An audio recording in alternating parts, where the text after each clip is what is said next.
Malagim na aksidente sa pagsalubong ng bagong taon. Nako, dalawa ang nasawi po dyan sa karambola ng mga sakyan sa kahabaan ng Abukay, Bataan. Ang detalye mula kay Randy Datu.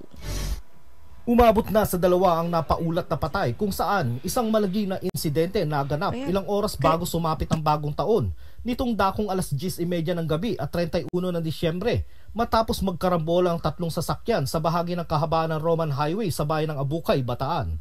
Sa ulat ng Abukay PNP, isa ang nasawi na driver ng Toyota Corolla na si Jonel Samaniego Lintag, residente ng Upper Toyo ng Balanga City, Bataan, na kung saan ito ang responsable sa aksidente matapos itong mag-overtake sa isang Honda Civic na nagresulta ng pagkakabangga nito sa isang kasalubong na Honda Jazz na minamaneho naman ni Chad Daniel Revilla Lawrence, residente ng Orani, Bataan. Nadamay din ng isang motorsiklo na minamaneho ng hindi pa nakikilalang biktima na idiniklarang pangalawa sa nasawi na sinasabing dead on the spot.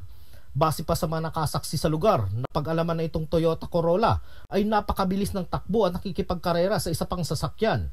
Samantala, naging pahirapan naman ang pagtanggal ng mga katawan ng mga driver sa kanilang mga sinasakyan dahil sa pagkakaipit at dahil sa mga yupi at tinamo ng kanilang mga sasakyan.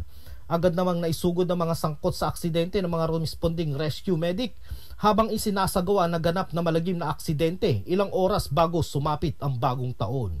Mula rito sa Bataan para sa himpilang may paninindigan, ako si Randy V. Dato ng DZME 1530, ang Radyo 1.